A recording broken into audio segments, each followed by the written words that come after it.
Egunon eta ongi etorri Gipuzkoako Artxibo Orokorra. Gabriela Vives naiz, Gipuzkoako Foru Aldundiaren ondare historikoaren artxiboen eta museoen zerbitzuburua. Aurten, Kulturako Departamentuak Europako ondarearen jardunaldiak lehenengo aldiz antolatu ditu. Dakizunez, ekimen hau Europako Kontseiluak bultzatzen du Europako Batzarren babesarekin. Helburua da ondarea era desberdinean erakustea, urteko aste jakin batzuen zehar, elkar bizitzaren baloreak lantzeko.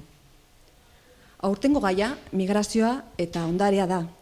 eta lelo hori kontuan izanik Bizkaian eta Gipuzkoan zenbait ekintza antolatu ditu, etxetik kanpo izenarekin. Gipuzkoako Foru Aldundiaren artxibo historikoak, hau da, Gipuzkoako Artxibo Orokorrak eta Gipuzkoako protokoloen artxibo historikoak, jardunaldi honetan parte hartuko dute. Gaur, programazioari hementxe bertan hasiera emango diogu, eta urriaren 23an Oñatiko artxiboarekin jarraituko dugu. Gure asmoa da ondare dokumentala oro har eta bereziki artxibo hauetan zaintzen dugun ondaren dokumentala balioan jartzea eta erakustea ondare honen bitartez migrazioaren historia instituzionala, politika ekonomikoa eta bai pertsonen historia pribatua berreskuratu dezakegula. Testu ingurunetan gaurko ekintza sartzen dugu, hitzaldi honen izenburua aukera berrien bila. 19. mendeko migrazioak Gipuzkoan. Proiektu honetan Mikel Alberdik parte hartzea eskatu dugu. Uste dugu Mikel Alberdi historiagile oso ezaguna denez, ez duela ber aurkezpen berezirik. Baina protokoloria pixka bat izanez, esango dut, historiagile dela, Zumalakarregiko museoaren dokumentazio arduradura dena, eta 19. mendearen inguru hainbat proiektu jorratu dituela. Mila esker, Mikel, zure laguntzaregatik. Eskerrik asko zuei. Decía que este año, por primera vez, el Departamento de Cultura de la Diputación Foral de Guipúzcoa organiza las jornadas europeas de patrimonio. Estas jornadas europeas tienen ya, como ustedes sabrán, una amplia trayectoria, pero, como decía, es la primera vez que aquí en Guipúzcoa se celebran, con la colaboración importantísima de la Diputación de Vizcaya, que nos han puesto en el camino. Estas jornadas están impulsadas por el Consejo de Europa y con la, vamos a decir, con la protección o con la tutela de la Comisión Europea. El objetivo de las jornadas europeas es, a través del patrimonio, impulsar los valores de la convivencia. Cada año hay un lema diferente. Este año el tema es migración, migraciones y patrimonio. Y cada país, cada organización hace suyo lema, y en este caso nosotros, junto con la Diputación de Vizcaya, el lema lo hemos convertido en etxetik kanpo. Estas jornadas tienen, vamos a decir, la participación en Guipúzcoa, se van a producir en 22 municipios diferentes y van a ser más de 50 las actividades. Siempre alrededor del patrimonio, de una manera diferente de enseñar el patrimonio diferente a la que se hace a lo largo del año. Los archivos históricos de la Diputación Foral de Guipúzcoa, el Archivo General de Guipúzcoa y también el Archivo Histórico de Protocolos de Guipúzcoa toman parte en estas acciones, como no podía ser de otra manera, porque aquí, a través del patrimonio documental, vamos a conocer mucho y muy de cerca lo que son las migraciones. Nos ha parecido este año que podíamos trabajar el siglo XIX, entendemos que es el siglo más cercano y quizá quien no tiene y más conectado con las personas, con la sociedad, porque quien no ha tenido, tiene conocimiento de un pariente, de un familiar que ha tenido que emigrar por distintas causas. Es de alguna manera un siglo más cercano que por supuesto, si empezamos a trabajar sobre el siglo XVI, que también podríamos. El título que le hemos dado genérico a las jornadas de Oñate, en Tolosa y en Oñate, es En busca de nuevas oportunidades. Es algo que todavía hoy está, bueno, es algo que está claro, que se sigue haciendo y se sigue buscando. Decía que le hemos pedido participar a Mikel. Mikel es historiador, lo conocen ustedes perfectamente, es el responsable de documentación de Zumalakarregi Museoa. Además, el Museo Zumalakarregi y colaboramos, estamos en el mismo departamento. Y protocolariamente tenía que decir esto, porque Miquel es suficientemente conocido. Y yo creo que muchas gracias, Miquel, que es lo que te decía también en euskera, y adelante con la charla. Muchas gracias. Eskerrik asko, Gabriela. Bueno, egunon. Gracias por haberos acercado un sábado por la mañana aquí a recibir, bueno, una pequeña chapa sobre lo que es la migración.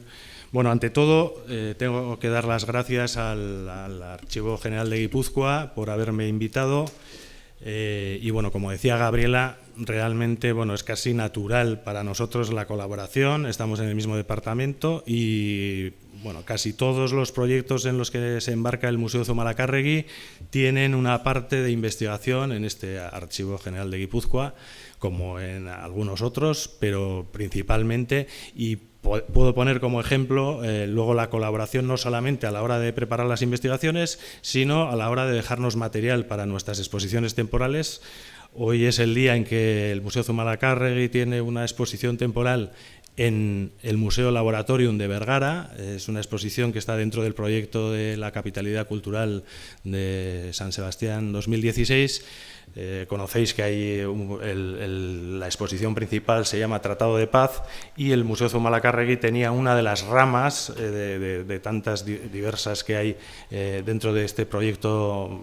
inmenso de la capitalidad, y el nuestro está centrado en el Abrazo de Vergara. Como no, era el Tratado de Paz que más de cerca conocemos y bueno, la capitalidad consideró que era interesante llevar esta exposición también a Vergara. Y sabéis que el año pasado se inauguró el Museo Laboratorium en Vergara y ha sido una oportunidad, precisamente el mismo 31 de agosto, con el aniversario del Abrazo de Vergara, se inauguró allí, o sea que estáis a tiempo hasta primeros de noviembre. Y en esta exposición tenéis materiales del Archivo General de Tolosa, más de una media docena de documentos que, digamos, forman parte de nuestro último proyecto, el último proyecto que tenemos en marcha. Por lo tanto, bueno, nos sale de manera natural el venir al archivo y para mí es un placer estar aquí. Bueno, la idea de la conferencia es, de alguna manera, a mí lo que me gustaría es animaros a que vinierais aquí al Archivo General de Tolosa a zambulliros un poco en la documentación que hay en un tema que, como decía Gabriela, a casi todos nos toca de alguna manera y aunque no nos toque directamente, me parece que es muy interesante. Y entonces la idea de la conferencia para mí es, bueno, os voy a ir dando algunas pistas de lo que yo he encontrado en este archivo en una primera cata, porque no puedo decir que este sea un tema en el que he profundizado muchísimo, simplemente he hecho una ligera cata de qué material documental podemos encontrarnos en este archivo y al mismo tiempo os voy a ir contando un poquito lo que he encontrado en la bibliografía actual sobre lo que fue la migración vasca en el siglo XIX y ver cómo se han ido entrecruzando los materiales y la información que he ido recogiendo en un lugar y luego he encontrado las referencias aquí en Tolosa, ¿no? Y de alguna manera la idea de la conferencia es meteros el gusanillo para que vengáis al archivo y buceéis un poquito y veréis que, bueno, por supuesto hay instrumentos que nos permiten desde casa incluso consultar y luego ya veremos la documentación online en algunos casos o por lo menos los índices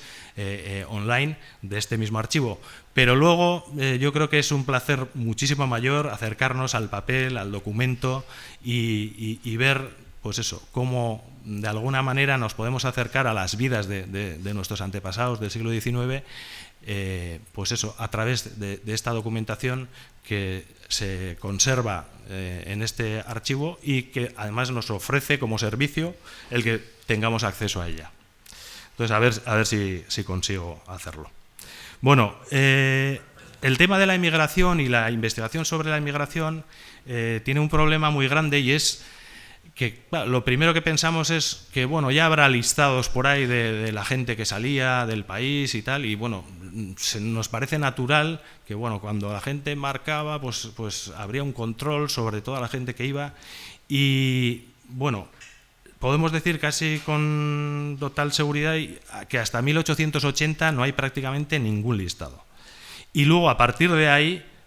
muy pocos también. El otro día comentábamos esa posibilidad de que hubiera algún archivo, por ejemplo, en el puerto de pasajes de control de pasajeros de la gente que salía, y hoy es el día en que todavía no sabemos dónde está, si es que existe ese archivo. Y entonces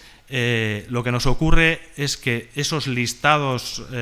cuantitativos de la gente que salió pues no existen, lo cual nos obliga de alguna manera a buscar informaciones indirectas, lo cual hace muchísimo más arduo el trabajo de la investigación. Y tenemos algunas listas, pero muy parciales, por ejemplo, en algunos ayuntamientos. Hay documentos en los archivos municipales en los que algunas veces hay expedientes sobre emigrantes, sobre todo ya hacia finales del siglo XIX, en los que podemos encontrar, por ejemplo, me he encontrado en el Archivo Municipal de Tolosa, sobre 1880-83, hay una documentación, estados y comunicaciones referentes al resultado que ofrece la emigración en esta localidad, por ejemplo, pero no sabemos exactamente si son listados muy completos, y desde luego siempre a partir de 1880. Luego, lo que nos ocurre o lo que nos lleva esto es a que para hacer una investigación sobre la emigración tenemos que utilizar las fuentes que son los documentos notariales y los documentos judiciales, es decir, muy indirectos, y lo que nos lleva a consultar muchísima documentación para llegar a conclusiones generales. Otro punto es que, utilizando los índices que ya están a disposición del investigador en el archivo de Tolosa, por ejemplo, si lo que vamos a buscar es un familiar en concreto, y podemos, a través de sus apellidos, encontrar o acercarnos a esa documentación. Siempre teniendo en cuenta que no todos los fondos del archivo están vaciados ni todos están indizados, pero bueno, hay esa posibilidad, y siempre desde luego será mucho más sencillo tratar de buscar a alguien en concreto, si es que tenemos la suerte de encontrar documentación sobre él. Pero a lo que voy yo es un poco a lo que sería una investigación general sobre lo que supuso la migración en el País Vasco, y entonces para ello yo creo que nos tendríamos que dotar de alguna manera de instrumentos para poder ir formando un corpus de diferentes investigaciones que se vayan volcando, digamos, a una serie de bases de datos, para que de aquí a unos años podamos hacer unos estudios más exhaustivos o más completos sobre lo que supuso realmente la migración en este país en el siglo XIX. Bueno, por supuesto, hay bastantes investigaciones ya hechas y tampoco os voy a contar todo lo que hay. Por ejemplo, como instrumento así historiográfico, hay algún artículo de Óscar Álvarez Gila, por ejemplo, de América y los vascos a la octava provincia, 20 años de historiografía sobre la emigración y la presencia vasca en las Américas, siglos XIX y XX, o también hay un trabajo de José Manuel Azcona, el ámbito historiográfico y metodológico de la migración vasca y Navarra hacia América, en los que podemos encontrar información sobre hasta qué punto han llegado las investigaciones sobre este tema, tanto aquí en el País Vasco como en los lugares de recepción. Porque hay que comentar que a partir de los años 80 ha habido un gran progreso en lo que es la investigación en los países latinoamericanos, y quizá lo que ahora nos faltaría sería hacer un contraste, porque yo creo que en este momento hay muchísimos más estudios de americanos sobre la migración vasca que propios del País Vasco. Luego está, por supuesto, el texto, el clásico de Pilar Pildain, que digamos que de alguna manera Ir a América, que en 1984 abrió el camino para hacer lo que os estaba comentando ahora. Ella utilizó los protocolos notariales de Oñate para hacer un estudio muy interesante, muy profundo, pero siempre tenemos que tener en cuenta que lo que hizo ella fue una cata de unos pocos años para llegar a unas conclusiones muy interesantes. Es un trabajo muy recomendable, pero que nos queda muchísimo por hacer. Insisto en que el tema está casi virgen para todos los investigadores. Haciendo un poco el repaso de lo que fue la emigración vasca en el siglo XIX, podemos comentar que al principio del siglo va a haber un parón. O sea, por supuesto, la relación de los vascos con América es impresionante y también con Filipinas, pero el principio del siglo XIX, por una parte, tiene la invasión francesa, las guerras napoleónicas, y por otra parte todo el proceso, el primer tercio del siglo XIX, de independencia de estos países. Por lo tanto, no es el mejor momento para emigrar. Y como comprenderéis, en el primer tercio del siglo XIX la emigración se va a dirigir principalmente hacia Cuba o Puerto Rico, que son dos destinos en los que no existe todavía esa guerra por la independencia, y entonces los vascos principalmente tienden a ir hacia estos dos destinos. Luego, a partir ya de los años 30, es cuando se va a producir un boom de lo que es la inmigración vasca al Río de la Plata, tanto a lo que hoy en día es Uruguay como a Argentina, y el Río de la Plata va a ser el principal objetivo de los vascos y además tanto de Iparralde como de Hegoalde. En los años 30 el proceso de emigración de los vascos de Iparralde es mucho mayor todavía que el de los de Hegoalde, y principalmente se van a dirigir estos emigrantes hacia el Río de la Plata. Para empezar, os voy a hablar de un personaje que curiosamente rompe un poco esta norma, porque este es Juan Manuel Besnes, que es un donostiarra, Besnes e Irigoyen, un donostiarra que va a emigrar precisamente a Uruguay en 1809, es decir, en plena guerra napoleónica. Entonces, cuando no mucha gente hacía este paso, y bueno, lo interesante de este hombre es que se va a convertir casi en el ilustrador de la historia de Uruguay. Le consideran prácticamente el primer pintor de Uruguay, porque va a coincidir, bueno, cuando llegó se hizo maestro y tuvo varios oficios relacionados con la enseñanza, pero le gustaba mucho la caligrafía y hizo grandes trabajos de caligrafía y también la ilustración. Y entonces, si queremos mirar lo que fue la historia de Uruguay en la primera parte del siglo XIX, tenemos que tirar de las imágenes, que esto es, por ejemplo, la proclamación en 1830 de la Constitución de Uruguay, que es una imagen de José Manuel Besnes, del donostiarra. O aquí, por ejemplo, tenemos al general Fructuoso Rivera, que fue el primer presidente de Uruguay, que va a estar mezclado con las primeras guerras civiles, sobre las que luego haremos un comentario, y este también es una imagen de Besnes, que curiosamente, bueno, además de ilustrar lo que fueron los primeros pasos históricos de esta nueva nación que fue Uruguay, él cambió su apellido porque realmente se apellidaba Besné, tenía origen francés, y entonces comenta cómo con la invasión francesa no estaba muy bien visto tener origen francés, y entonces se fue y cambió, le metió una S para de alguna manera españolizar su apellido, y por eso le conocemos como Besnés. Entre otras cosas, se ve que también hizo caricaturas, y aquí tenemos al gobernador del Paraguay, Antonio López, que, bueno, en una imagen de José Manuel Besnes. Este es, por ejemplo, un documento que podemos consultar en la Biblioteca Nacional de Montevideo, y es el Prontuario de Paisajes de 1852, en el que Besnes le dedica a su hermano,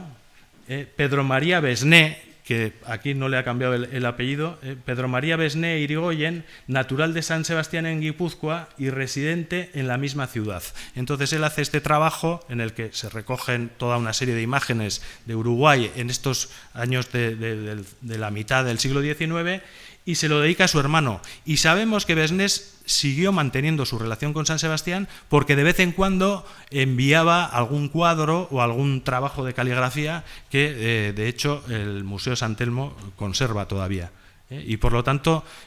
bueno, es curioso que, digamos, el primer ilustrador más importante de una nación como Uruguay sea un donostiarra que además mantuvo su relación con Donosti. Y lo mantuvo además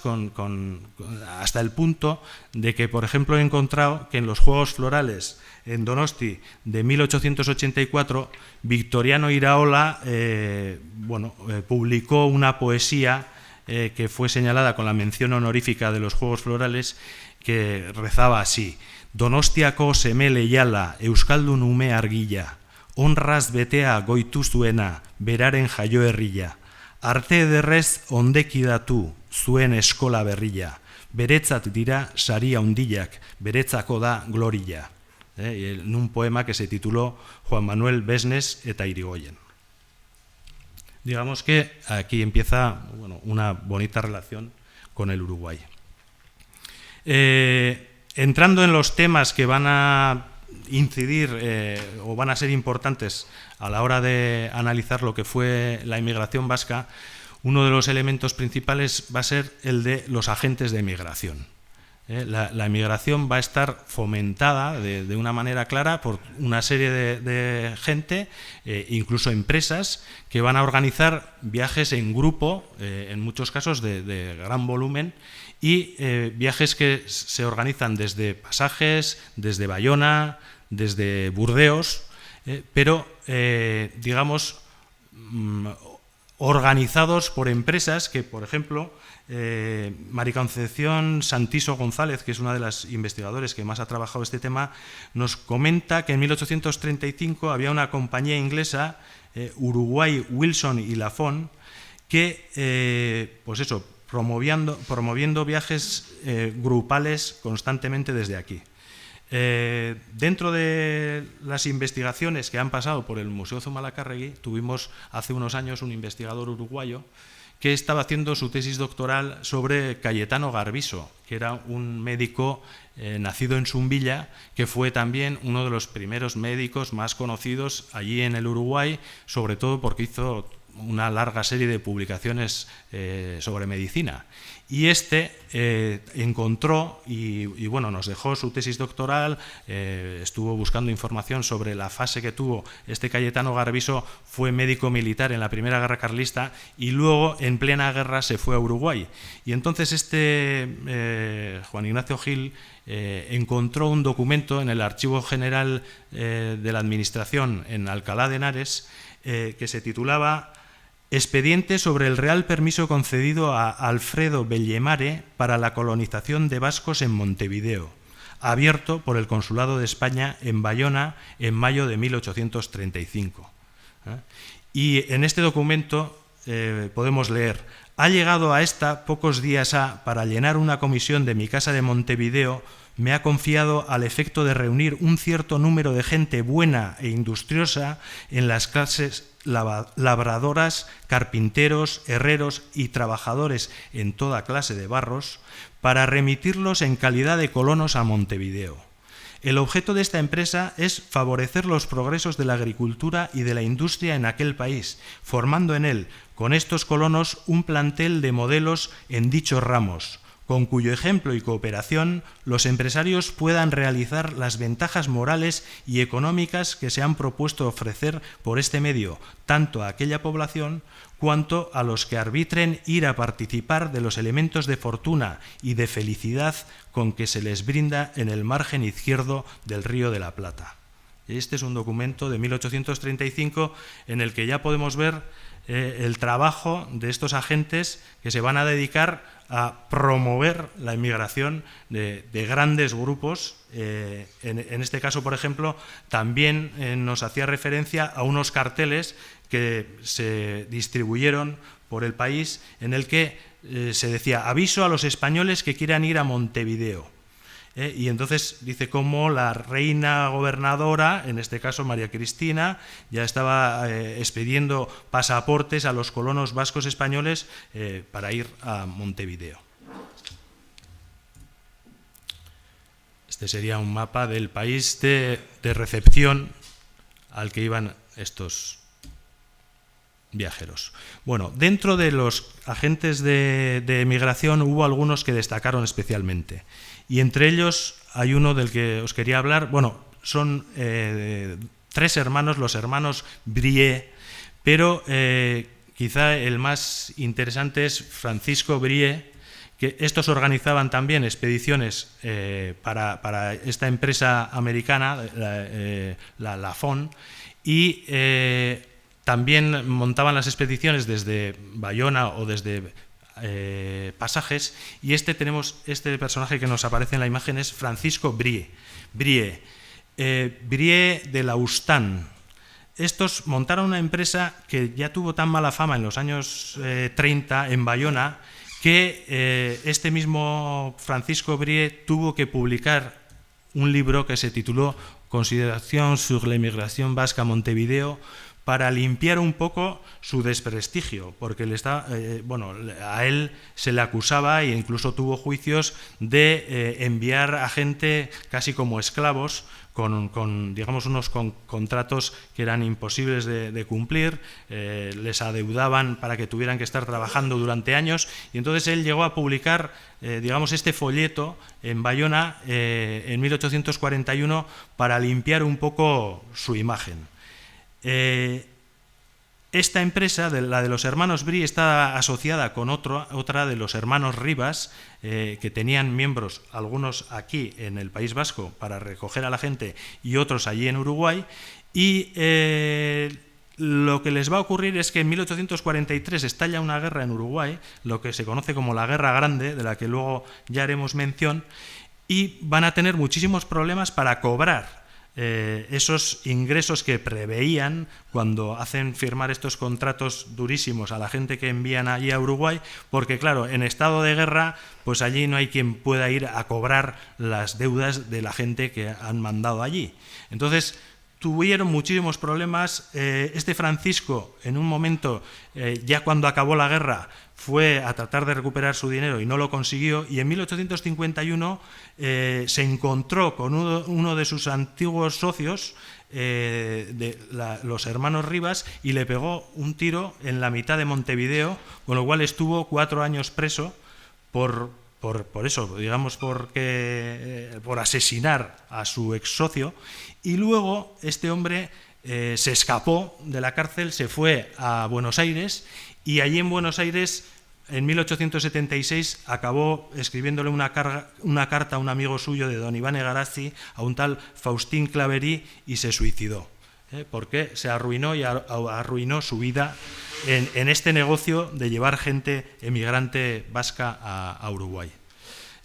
Curiosamente, esta familia Brie de Laustan procede de Ispura, de un pueblito de la Baixena Nafarroa, donde todavía existe este palacio, esta torre, que es Laustanía.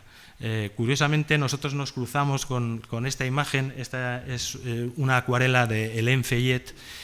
preparando la exposición que hicimos el año pasado sobre las hermanas Fayet, que no sé si la conoceréis, pero bueno, son 2 hermanas pintoras que hicieron todo su trabajo en Bayona a mediados del siglo XIX, y una de ellas realizó esta acuarela, muy bonita por cierto, en la que nos aparece una casa que, por otra parte, nos hemos encontrado que tiene una leyenda. Y es que los señores de Laustan, y no sé si esta leyenda se puede cruzar luego con esta vida tan apasionante de Francisco Brie, porque cuenta la leyenda que el señor de Laustan, cuando fue a construir su palacio, pidió ayuda a las lamías, y las lamías le ayudaron a llevar todas las piedras para construir el palacio, digamos. El caso es que las lamías solo podían trabajar de noche, y cuando ya estaban a punto de terminar, claro, las lamías le iban a hacer el trabajo a cambio de alguna manera de su alma, y entonces cuando estaban a punto de terminar y faltaba solamente una piedra, cuando el señor de Laustan hizo cantar a un gallo, de tal manera que las lamías tuvieron que huir y se llevaron la última piedra. La última piedra debe estar en el río aún, ahí enfrente del Palacio de Laustan, y nunca se acabó de construir, siempre le ha faltado una piedra al Palacio de Laustan.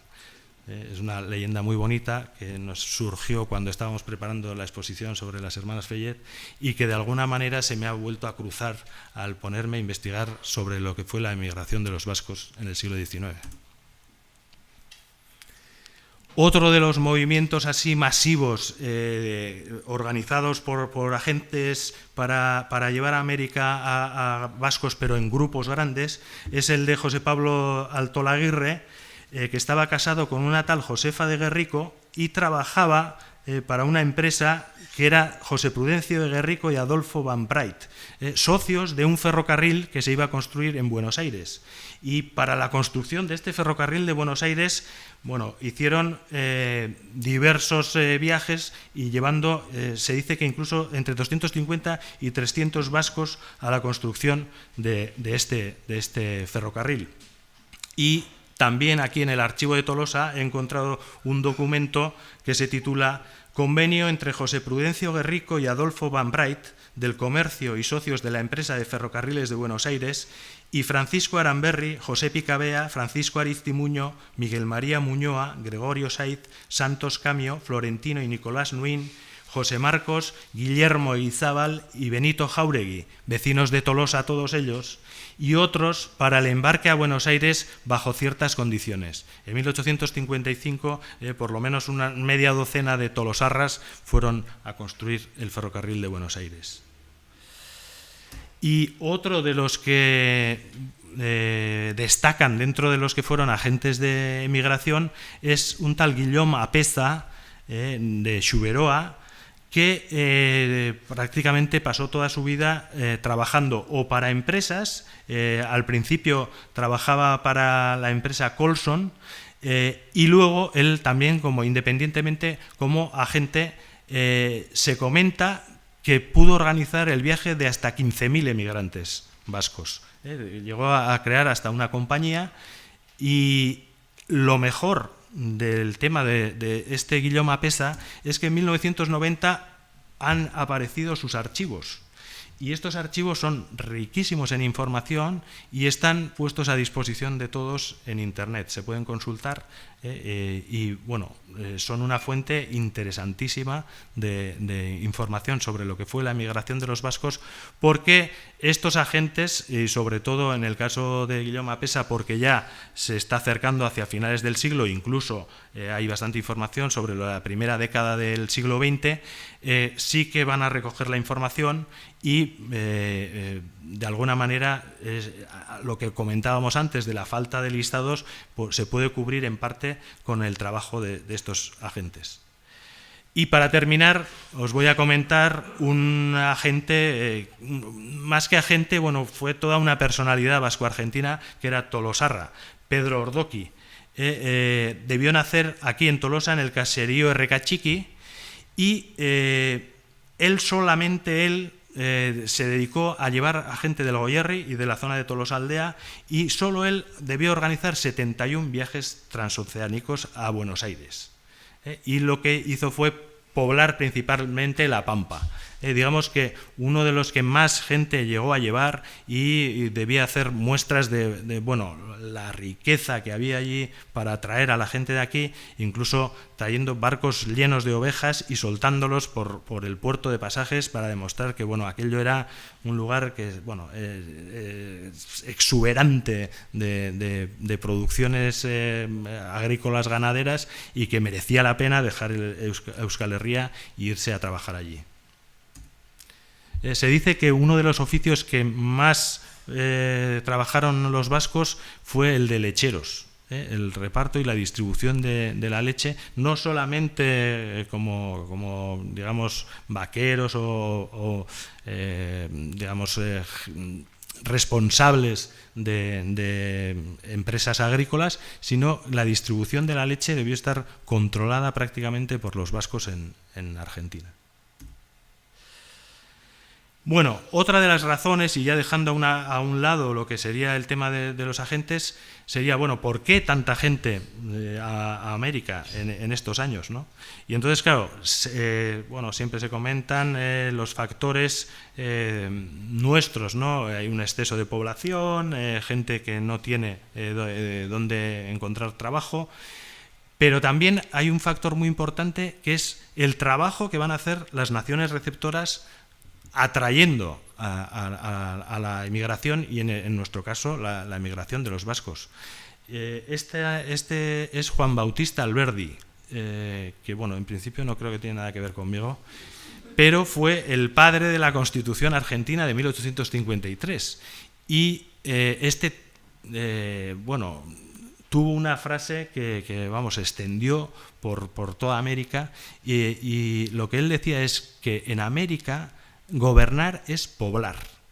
O sea, digamos que la función principal de un gobernante en estos estados recién creados era poblarlos de gente.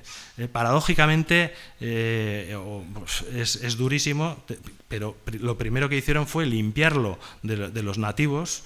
porque la verdad es que es terrible las matanzas que hubo de indios, pero luego el problema mayor es que tenían inmensos territorios y necesitaban gente. Entonces, esa frase de Juan Bautista Alberdi, que tuvo un éxito magnífico durante todo el siglo XIX, es la que nos va a dar un poco la filosofía de cómo pensaban aquellos gobernantes americanos, ¿no? Gobernar es poblar. Y entonces, si no consigo atraer a gente, pues mi trabajo es un fracaso.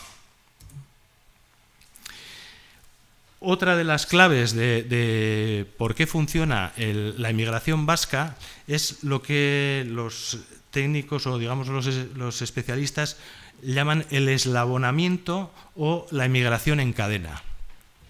¿Qué es esto? Y es que en muchas familias lo que va a ocurrir es que primero va una persona a América y luego, una vez que más o menos está estabilizada, empieza a llamar a sus parientes. En algunos casos más cercanos o más lejanos.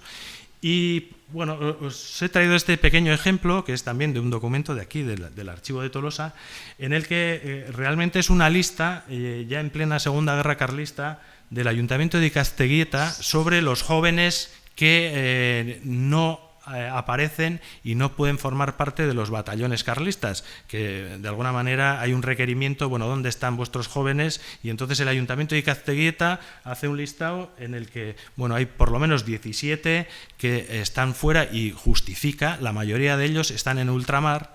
pero lo que a mí me interesa de este documento es que, si os fijáis, el 14 es Juan Miguel Garayalde, fue a ultramar hace 6 años, dice, su hermano José Manuel Garayalde fue a ultramar hace 4 años. Su hermano, Miguel Antonio Garayalde, fue a ultramar hace 2 años cumplidos. Y su hermano, Valentín Garayalde, fue a ultramar hace 2 años cumplidos, sin que tengan noticias de ellos su padre, el cual no tiene pues eso, ni rentas ni recursos para pagar contribuciones. Pero de alguna manera, os fijáis, o sea, hace 6 años, hace 4 años el siguiente hermano, hace 2 años el siguiente, de alguna manera también están justificando que se han ido antes de estallar realmente la guerra, hace 2 años era en el 72 y entonces ahí estaba, en abril del 72 era cuando tenían que estar o no estar y en este caso el alcalde de Ikasteguieta lo justifica de esa manera antes de empezar la guerra, ya se habían ido, no sabemos nada de ellos, pero curiosamente cada 2 años mandaban un hermano. Y es, digamos, un ejemplo clarísimo de lo que es el eslabonamiento. Y otro ejemplo ya más ilustre, digamos, del emigrante que forma parte de este grupo de los que utilizan el eslabonamiento es, pues bueno, el Barbo Iparraguirre, que tenía un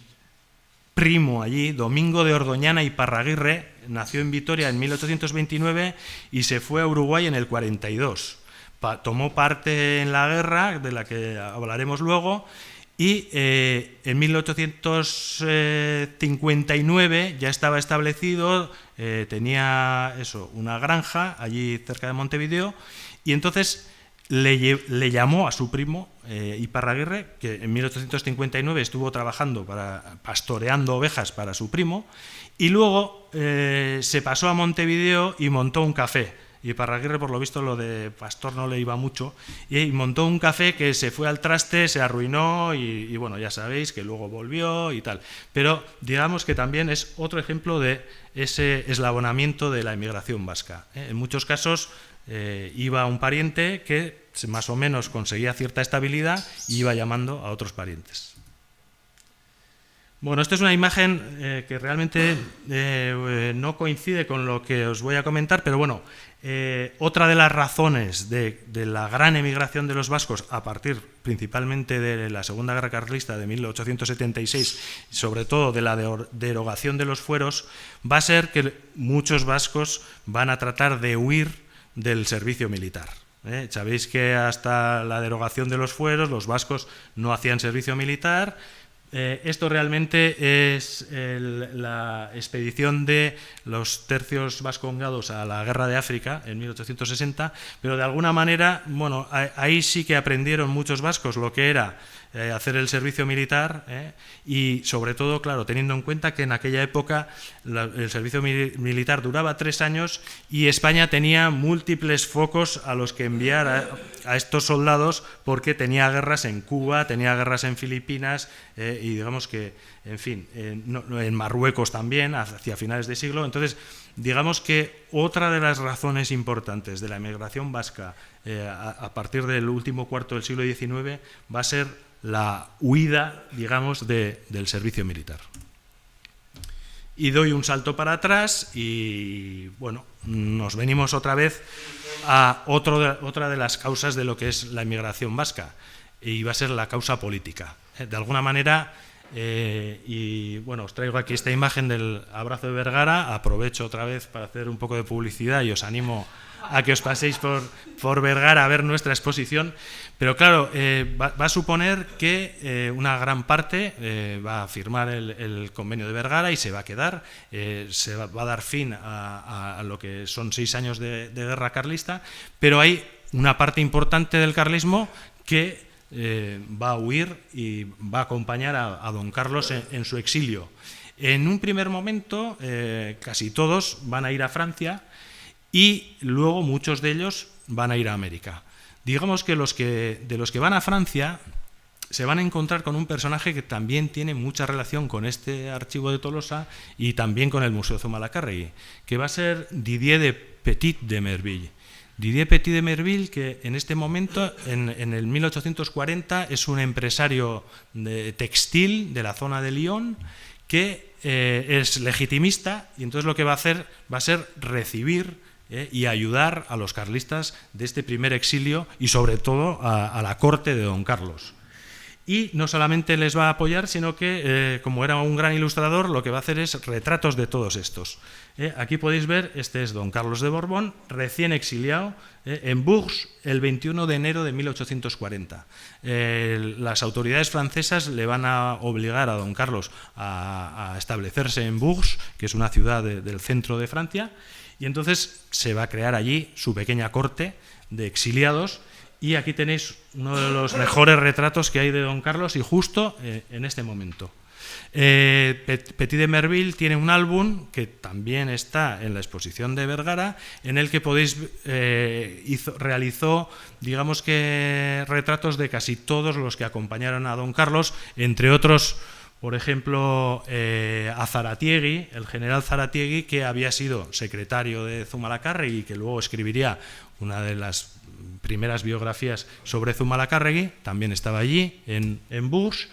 y luego incluso ya el cuaderno lo va rellenando durante unos años, pero ya a finales del 40, el propio Cabrera, que había aguantado durante un año más la guerra carlista en la zona del Maestrazgo y de Cataluña, se va a tener que exiliar, derrotado. Allí no hubo ningún abrazo de Vergara, ningún convenio, fueron derrotados los carlistas, pero en este caso al general Cabrera le va a hacer el retrato en Les Sabliers. Está firmado el 29 de septiembre de 1840 en Les Sabliers. Les Sabliers es esta casa que fue la casa de Didier Petit de Merville en esta época. Y entonces no solamente tuvo relación con los carlistas en Bourges, sino que a algunos de ellos les invitó hasta su propia casa. De tal manera que fue tan importante la ayuda que dio Didier Petit de Merville a los carlistas que en 1845 don Carlos le nombró vizconde del Amparo. Le dio un título carlista que es desde luego bien expresivo. Vizconde del Amparo, Didier Petit de Merville. Bueno, os decía que tiene bastante relación con este archivo porque, entre otras cosas, la Diputación Foral de Guipúzcoa hace unos años compró una amplísima colección de sobre todo gouache, bueno, pinturas de Didier Petit de Merville, que unos años después, en el 56, se estableció en San Sebastián como cónsul francés y durante 16 años bueno, se pasó, no sé si trabajó mucho como cónsul, pero desde luego no paró de hacer imágenes. Bueno, hay 3 álbumes magníficos de flores y de plantas que fue recogiendo a lo largo del entorno de San Sebastián, con la que en su día ya hicimos también una exposición en el Museo Zumalacárregui, y hoy en día, si entráis en la web, podéis ver, son 3 cuadernos magníficos de flores y plantas del entorno guipuzcoano, y luego pues, en el álbum del siglo XIX, también de nuestra página web, podéis encontrar unas 500 y pico imágenes de diferentes pueblos y de paisajes, bueno, sobre todo de San Sebastián, que de una gran calidad y de un gran interés, y que, entre otras cosas, se guardan y se conservan en este mismo archivo de Tolosa. Bueno, digamos que la otra parte, o gran parte de estos carlistas que no están en la corte de don Carlos, lo que van a hacer es emigrar hacia América. Hay muchísimos carlistas que se van a ir precisamente a Montevideo y a Uruguay. Y, claro, por ejemplo, tenemos aquí a Fructuoso Rivera, que va a ser el primer presidente, y claro, ¿qué les va a ocurrir? Que muchos de ellos van a llegar a un país que en el que en 1843 estalla una guerra civil. Y estalla una guerra civil entre este personaje, que antes ya lo hemos visto también, Fructuoso Rivera, que fue el primer presidente, pero que va a tener en contra de él a un tal general Oribe, que también había sido presidente durante unos años, y entonces se va a montar una guerra civil que Alejandro Dumas la va a comparar con la guerra de Troya, porque prácticamente durante 9 años va a estar Montevideo sitiado por las tropas del general Oribe, y dentro de la ciudad van a estar los defensores de Fructuoso de Rivera. Curiosamente, nos vamos a encontrar que dentro de ambos grupos va a haber vascos. O sea, los defensores de Rivera, que son los que van a estar dentro de la ciudad de Montevideo, van a tener un grupo, sobre todo de vascos de Iparralde, que además van a tener dificultades para que se implicaran en esta guerra, porque claro, los emigrantes recién llegados tampoco tenían muy claro a favor de quién se iban a poner, ¿no? Y entonces, bueno, más que nada fue un poco el reparto de dónde les tocó. Entonces, la mayoría de vascos de Iparralde estaban dentro de la ciudad. Y los seguidores de Fructuoso Rivera trataron de implicar a estos vascos, incluso Alfredo Irigoyen, que es uno de los investigadores que comentábamos antes, que desde allí, desde Uruguay, más está trabajando sobre precisamente la emigración vasca, nos cuenta que ha encontrado varios folletos en euskera publicados allí en Montevideo para animar a estos vascos a que tomaran parte en la guerra a favor de Fructuoso Rivera. Un euskera curiosísimo, y además que alguno de los que le ayudó a Alfredo Irigoyen comentaba que seguramente era un texto que se lo habían dictado en francés a alguien que no sabía escribir en euskera, y entonces la traducción es bastante compleja, pero bueno, es curioso que se publicaran, y al final lo que hicieron los vascos de Iparralde fue crear su propio batallón.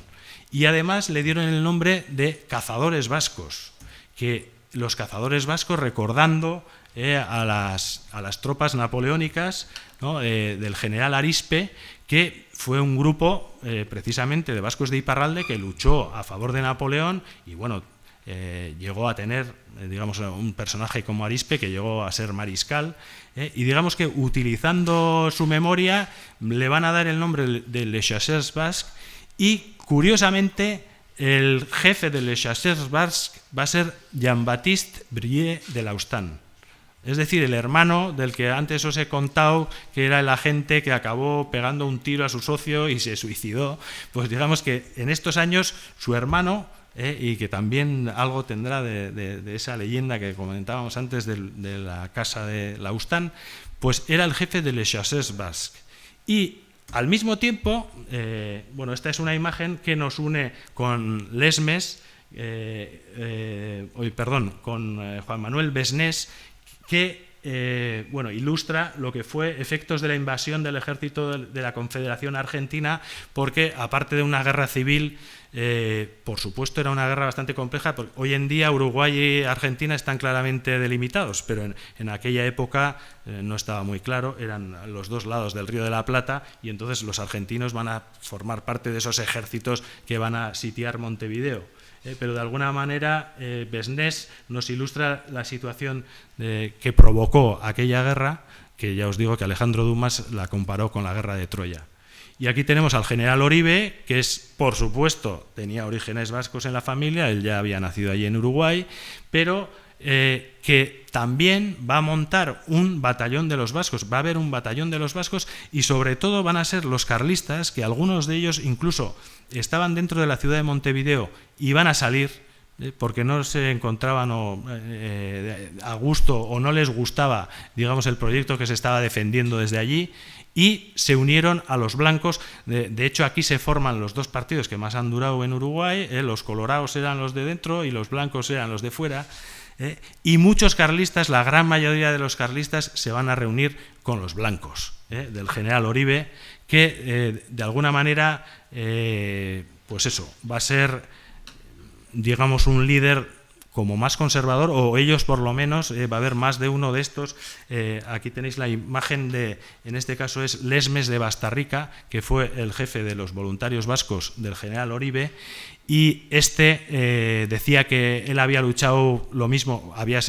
sido coronel en el ejército carlista, y que allí luchó por lo mismo. Y igual que en Vergara no admitió, no se adhirió al convenio de Vergara y se fue, al final de esta guerra de Uruguay, en 1852, él tampoco va a admitir y se va a ir al exilio, porque dice, de alguna manera, une las dos guerras, y él considera que es algo parecido, la lucha que había tenido aquí con la que tuvo allí, y en las dos fracasó. Bueno, por supuesto, hay un montón de personajes carlistas que van a formar parte de estos batallones vascos del general Oribe. Y entonces, aparte de este Lesmes de Bastarrica, que fue uno de sus jefes, nos hemos encontrado con Juan Gurruchaga, Bautista de Olasagasti, un tal Astiazarán, que era conocido como Chaquetúa, que era su mote. Todos ellos habían sido carlistas que habían luchado aquí y que se van a exiliar, o Juan Bastarrica, que era hermano de Lesmes de Bastarrica. Entre ellos también hay una figura de un cura, que como es normal, Ereño, que era de los más fanáticos, el capellán del general Oribe, y luego nos hemos encontrado con varios médicos. Y entre los cirujanos está un tal José María de Azarola, que era de Ormáiztegui. Curiosamente, nació en Ormáiztegui en 1813, estudió medicina en Madrid, y en 1843 se va a ir allí a América, y bueno, va a coincidir con la guerra civil esta, y él va a ser, pues digamos, el médico personal del general Oribe, y además luego debió hacer una carrera importante porque fue amigo de Justo Urquiza, que fue presidente argentino, y también médico del dictador paraguayo Francisco Solano López. O sea que digamos que hizo carrera como médico de grandes figuras políticas, y había nacido en Ormáiztegui.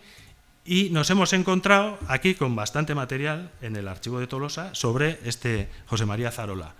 Por ejemplo, con su contrato matrimonial, que se casó con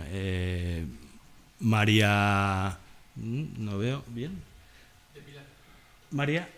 María de Pilar. No, Picabea es el apellido. No, pero pone María.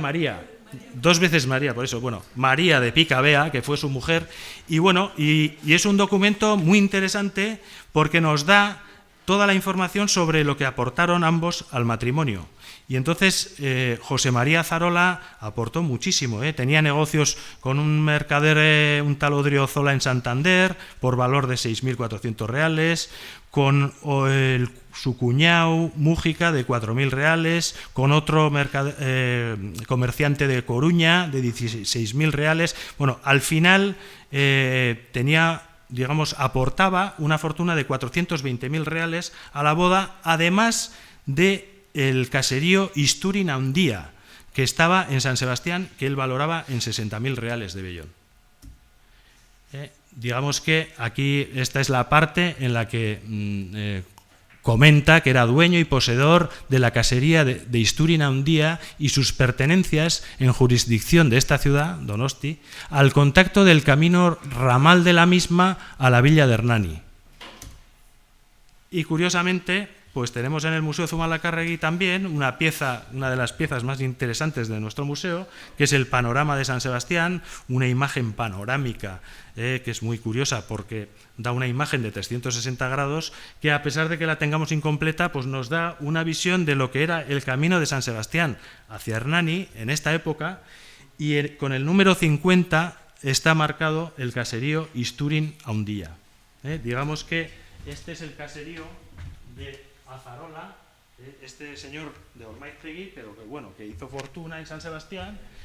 y otro de los documentos que tenemos es su testamento, que hizo un testamento en 1845, digamos que cuando ya estaba allí en Uruguay, pero de alguna manera lo va a hacer aquí en San Sebastián, y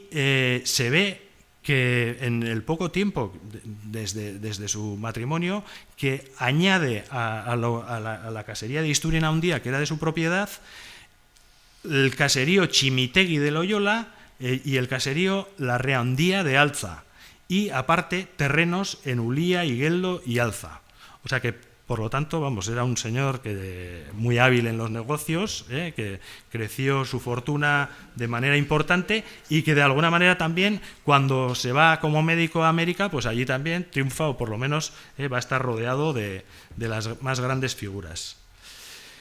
Bueno, seguimos y yo sigo aprovechando las imágenes de estos cuadernos de Besnes porque, pues bueno, nos vamos a encontrar imágenes de algunas de las embarcaciones que van a aparecer en la documentación como las que llevaban vascos a América.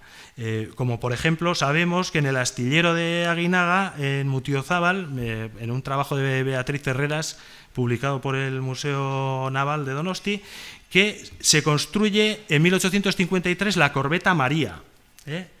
Y resulta que hemos encontrado en este archivo, y lo tenemos ahí en la vitrina,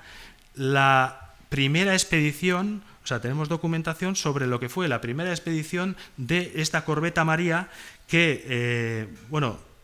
después de su construcción hizo su primer viaje a La Habana y transportó a 32 emigrantes. La mayoría guipuzcoanos, 4 franceses y un navarro. Pero en aquella vitrina de allí al fondo tenemos el documento que nos indica cuáles fueron los pasajeros de esta embarcación, la corbeta María, que se construyó en los astilleros de Aguinaga y que fue una de las que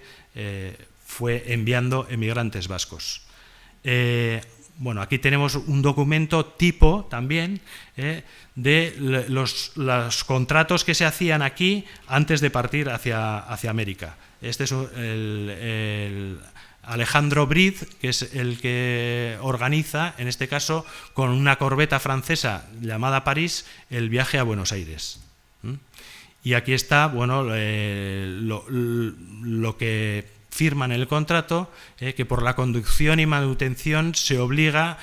Julián Letamendi a entregar al mencionado Briz en el mismo Buenos Aires 1.200 reales de vellón. Es decir, eso sería el coste de la expedición, pero que se iba a cobrar una vez llegados a Buenos Aires. Esta es la corbeta Lasarte, también construida en los astilleros de Aguinaga en 1855. Y curiosamente, dicen que costó 90.000 reales el construirlo, y la propiedad era a partes iguales de Fermín Lasala y de José Elizarán. Y a partir de 1859, Fermín Lasala va a ser el único propietario. O sea que de alguna manera el duque de Mandas también va a entrar en este negocio. Tuvo muchos negocios, pero entre otros el de llevar emigrantes vascos a América. Y para ello, y esta es la imagen precisamente de la corbeta Lasarte, que nos dice, en la nota que pone abajo, Besnes dice: el día 9 de marzo del 57, a las 12 del día, salida de la barca Lasarte, con el capitán Celestino Arbizu, salió para San Sebastián llevando el cuadro que trabajé para el ayuntamiento, mi retrato, un caracol, 3 cardenales y un pañuelo y la copia de un cuadro sacado al daguerreóptico. Es decir, una especie de fotografía, ¿no? Digamos, en 1857, y todo eso lo embarca en la corbeta Lasarte, que pertenecía precisamente al duque de Mandas. Como conocéis, hay un importantísimo fondo del duque de Mandas en este archivo de Tolosa, y también hemos sacado allá una vitrina que luego al final podréis mirar, un documento de este fondo en el que también podemos ver cuáles fueron los pasajeros de Lasarte. Uno de los investigadores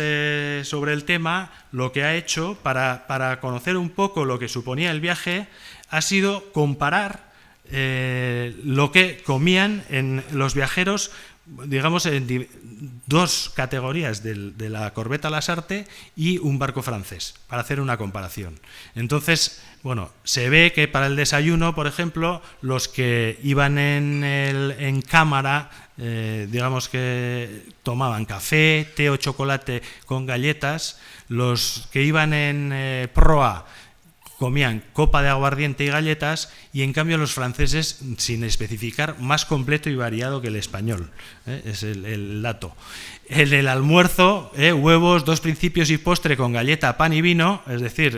estamos aquí en cámara, son los que han pagado más. En la proa, sopa o bacalao guisado, mientras que los franceses ya comían café con azúcar, aguardiente y galleta, queso de bola u otra cosa equivalente.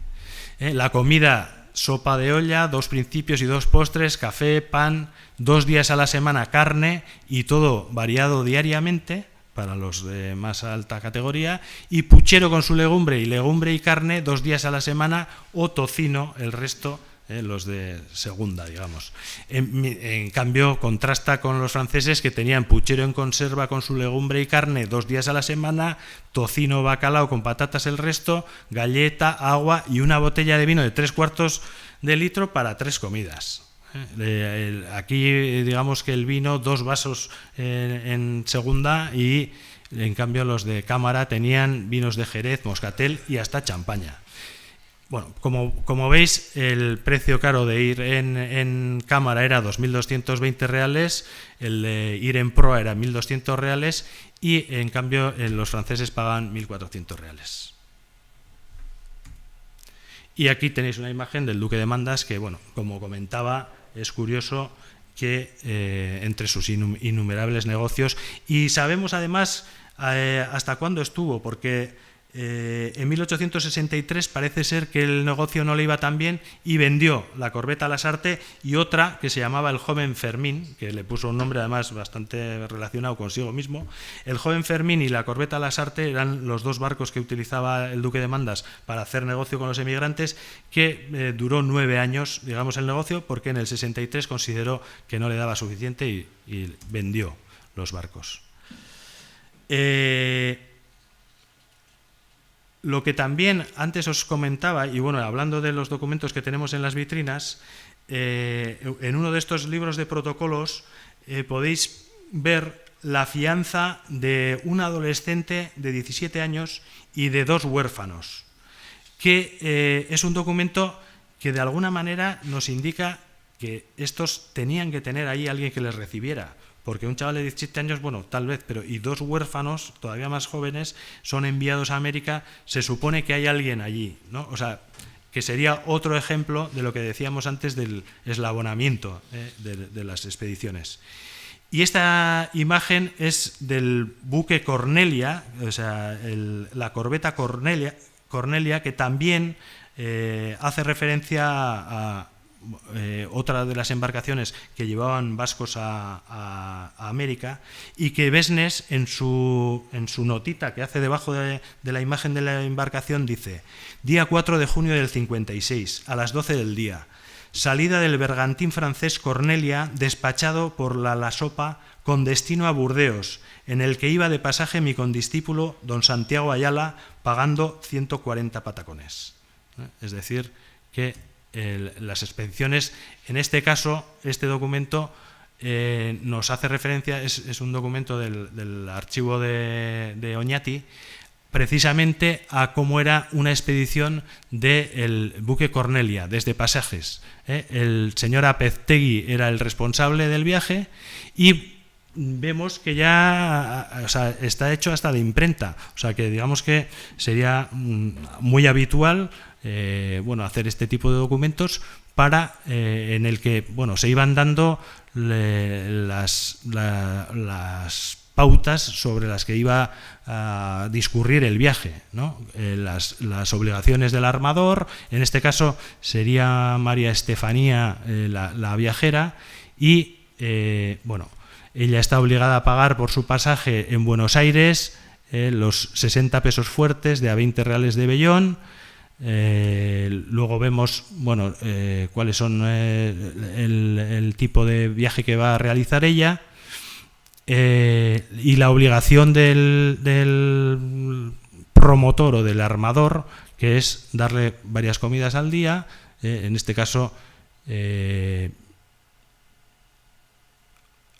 está obligado a mantenerla hasta llegar al puerto de Buenos Aires, y que precisamente una vez llegado al puerto acaban el contrato con el armador. Pero de alguna manera que tenemos una imagen del buque Cornelia hecha por un donostiarra y esta documentación sobre una expedición que va a hacer el buque Cornelia a Uruguay. Este es el Villa de Bilbao, también he recibido allí, y este es un barco que va a ser el Valdez, que también en el texto que nos indica Lesmes dice: el 11 de octubre del 59 amaneció el bergantín de guerra español Valdez, fondeado a la vista del puerto. Al día siguiente levó para entrar en puerto, pero tuvo que sufrir cuarentena de 12 días por haber sufrido la fiebre en el mar, de cuyas visitas perdió 18 hombres en la travesía de La Habana para Montevideo, a las 10 del día. Es decir, que estos viajes tenían, por supuesto, sus complicaciones. En muchos casos se quejaban muchísimo de que no se cumplían esos contratos de la comida que tenían de todos los mediodías y el desayuno y tal. Hay muchos casos en los que dicen que realmente les llevaban comiendo lo justo, y al mismo tiempo había mucho peligro de que se produjeran epidemias en los viajes, como es el caso del Valdez, en el que 18 personas habían muerto. Entonces, otro de los temas que también vamos a encontrar algunas referencias en estos viajes va a ser el tema de los náufragos, de los naufragios, perdón, que hay varios barcos vascos que van a naufragar al llegar a las cercanías de Uruguay, y el más famoso así es el Leopoldina Rosa, que en 1842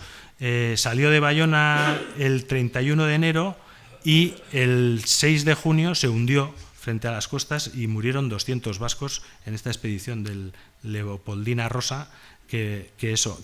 además aunque había salido de Bayona, la mayor parte debían ser vascos de Goalde. Y hay algunas referencias a alguno otro, el naufragio del buque Victoria, el mismo año, y también ya unos años después hay un naufragio famoso en el que otros 200 emigrantes vascos van a morir en la isla de Lobos, que es una isla que está también ahí en la entrada a Montevideo. Entonces, digamos que la dificultad del viaje en muchos casos se convertía en un desastre total, y llegaba, pues, muchos de los que iban con tanta ilusión a encontrar fortuna a América, pues encontraban realmente la muerte. Como caso curiosísimo, también Alfredo Irigoyen nos habla de un tal Ramón Artagabeitia, que además era hijo del que había sido el jefe del batallón de los vascos de Oribe, otro de los jefes, un coronel, y este hombre ya tuvo un incendio en un barco en 1871, el vapor América, enfrente de las costas uruguayas, salvó la vida en 1871 y luego de allí a unos años no se le ocurrió otra cosa que tomar un pasaje en el Titanic. Y dice Alfredo Irigoyen que debe ser uno de los pocos vascos que está documentado que murió en el Titanic. O sea que tuvo mala suerte también a la hora de viajar. Bueno, todo esto, el hecho de que muchas veces no se cumplieran lo que habían contratado, no solamente durante el viaje, que no les dieran de comer lo que les habían dicho que les iban a dar de comer, sino que luego las condiciones de los contratos de trabajo cuando llegaban allí, en muchos casos se acercaran al esclavismo. Hay muchísimas denuncias de gente que lo pasó muy mal porque tuvo que estar trabajando para pagar la deuda que había creado su propio viaje, de una manera que digamos que hoy en día también nos suena bastante, ¿no? Y yo creo que es una especie de constante en muchos casos de emigración en los que la gente llega al país y no es capaz de prácticamente darle la vuelta a la deuda que había creado. Entonces lo que va a ocurrir es que va a haber un fenómeno bastante fuerte de anti-emigración. Al mismo tiempo que tenemos el tema de los agentes que van a estar promoviendo, al mismo tiempo se va a dar el fenómeno aquí. Por una parte, las autoridades van a empezar a decir, ya hay un decreto en las juntas de 1841 en Oñate que dicen que, bueno, que es excesivo la emigración de los vascos, que va demasiada gente y va a ser un fenómeno que, bueno, no solamente las autoridades, va a haber obispos que van a echar sermones en contra de la inmigración. Y uno de los fenómenos así más curiosos es que, bueno, he traído aquí una imagen de Antoine Dabadie. En los Juegos Florales, Antoine Dabadie fue el promotor de los Juegos Florales. En 1851 empiezan y en 1853 es el primer año donde va a haber poesía o campeonato, o sea, digamos, un concurso de poesías. Y el tema que les van a poner en el concurso de poesías es justo la emigración a Uruguay. Y digamos que, bueno, hay un trabajo de Óscar Álvarez Gila, que es otro de los autores que más ha trabajado el tema de la emigración, precisamente sobre Urruñako Euskal Jaiak 1853 Ameriketako Euskal Emigrazioa eta Eliza, donde bueno, hace un análisis de lo que fue. Pensar que bueno, el primer concurso de poesía tenga como tema precisamente la inmigración, pero como negativa. Y entonces, bueno, encontramos, por supuesto, en Susa tiene una página en Armi Arma donde tenemos bastantes de las poesías de este primer juego floral recogidas, todas, por supuesto, en contra de la emigración. Hay alguna, por ejemplo, de Jean-Martín Iribarren, de Euskaldunak eta Montevideoko berriak, se titula, y dice: zoratu aldira Euskaldun gazteak, utziz bere herritan buraso maiteak, itxasos urruntzeko diru naiz bildu, Euskaldun izateak oraitik egin du. Y digamos que, bueno, que va a haber un fenómeno bastante importante en contra de propaganda, en contra de que la gente se vaya, emigre a América. Os he traído, por ejemplo, también una caricatura de la publicación El Motín, que es una revista satírica publicada en Madrid, y bueno, ya veis, atrás basta de migración, nos morimos de hambre, ¿a dónde iremos? Y el guardia civil les dirige hacia el Camposanto. De alguna manera, bueno, no se, o sea, hay un momento en el que se va a ir en contra de lo que es la inmigración, pero tampoco se da otra alternativa, ¿no? Según nos indica. Y bueno, y digamos que el personaje más famoso de todo el fenómeno antiemigratorio va a ser José Cola y Goiti, que escribió pues La emigración vasco-navarra, que fue una publicación en 1882 totalmente contraria a lo que era la inmigración. Va a denunciar todos los abusos, va a decir que, bueno, los agentes son unos mentirosos, pero lo curioso de este libro de José Goiti es que, Cola y Goiti, perdón, es que prácticamente todos los ayuntamientos lo van a comprar. Y hemos encontrado referencias también aquí en el Archivo Municipal de Irún, por ejemplo, dice, se remite por Diputación un estudio de la emigración vasco-navarra, de Kola y Goiti, y hay en numerosos ayuntamientos que han recibido el libro, y tuvo tanto éxito, tuvo un montón de ediciones. En el 85 se va a hacer una publicación, dice, en este caso, también el Archivo Municipal de Irún. Adquisición de ejemplares de la obra de José Kola y Goiti, La emigración vasco-navarra, traducida al vascuence con el título Euskal Naparren joera edo emigrazioa. Se publica en 1885 y sabemos que el traductor fue Marcelino Soroa. Otra publicación también curiosa, en el Eco de San Sebastián, que es un periódico de San Sebastián, en 1883 va a sacar un suplemento que lamentablemente no he podido encontrar, pero bueno, os animo igual, ya que estamos aquí entre investigadores o gente que se va a animar a la investigación, espero, a partir de ahora, hay un suplemento que se titula Erne Euskaldunak. Y es una hoja informativa en euskera que se va a distribuir por todos los ayuntamientos y parroquias en contra de la inmigración. Bueno, este es otro documento que os he traído sobre algunos listados que podemos encontrar, lo que decíamos antes, que es difícil, pero hay algunos pueblos en los que van a hacer listados precisamente a lo largo de la Segunda Guerra Carlista para justificar el hecho de que haya unos jóvenes ausentes y no formen parte de los batallones carlistas. Y, por supuesto, a partir del final de la Segunda Guerra Carlista se va a volver a reproducir el fenómeno que decíamos antes de la emigración política. Don Carlos va a tener que irse al exilio y con él, bueno, por supuesto, la corte y su parafernalia todavía. Esta es una imagen de los carlistas en Orté, todavía, bueno, formando casi un ejército, pero la gran mayoría van a ir, bueno, estos son también, es un cuadro del Museo de Vasco de Bayona, precisamente sobre emigrados vascos en Orleans, pero la gran mayoría también va a hacer el salto a América. Y, bueno, esta es una imagen de Montevideo, y digamos que bueno, esto sería un poco lo que os quería contar. Yo creo que hay muchísimo material en los archivos que tenemos a nuestra disposición. Hoy, precisamente, que estamos en este de Tolosa, la idea que quisiera exportar o expandir, digamos, es: tenemos muchísimo trabajo por hacer todavía para conocer lo que fue la emigración vasca, y hay muchísimo material que, al mismo tiempo que, bueno, es un trabajo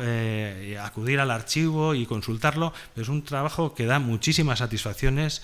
Como veis, yo he hecho una pequeña cata y me he encontrado con muchísimos materiales muy interesantes relacionados con unas vidas apasionantes, y en muchos casos, pues eso, la simple satisfacción de encontrar un documento que te enlaza algunos de los datos que ya tenías antes con los siguientes para ir conformando, digamos, lo que es la historia de tantos vascos que tuvieron que dejar su casa para irse a América, pues yo creo que ahí está, ¿no? La satisfacción que da encontrar este material que va conformando lo que comentaba también al principio, un corpus que habría que ir, pues eso, complementando a base de trabajos de gente diferente, pero que, bueno, se pudiera utilizar algún instrumento. De alguna manera esto también es una llamada a los responsables de los archivos, ¿no? Que, bueno, pudiéramos ir haciéndonos una idea de lo que fue la emigración de los vascos en el siglo XIX a través del trabajo en ausolán, digamos, de gente diferente, y que, vamos, os aseguro que la satisfacción por el trabajo está asegurada. Y bueno, y esta es la imagen de donde podéis consultar los fondos del archivo de Tolosa, y bueno, os animo a que lo hagáis. Ya sabéis que tenéis aquí a disposición cantidades ingentes de documentación que está a la espera de investigadores que lo saquen y bueno, nos vayan dando un poco la imagen de lo que fue realmente. Un fenómeno espectacular, importantísimo en la historia de nuestro país. Y bueno, y puedo comentaros también que ya os habéis fijado que prácticamente solo he hablado de la inmigración al Río de la Plata. Por supuesto, hay muchísimo material sobre la inmigración a Cuba, Puerto Rico, a Filipinas también, fueron muchísimos vascos, o no, ¿qué os voy a decir sobre los Estados Unidos de América, o digamos el oeste de Norteamérica, ¿no? Que bueno, ya hay algunos trabajos como el de William Douglas, pero bueno, todavía se puede seguir trabajando muchísimo más.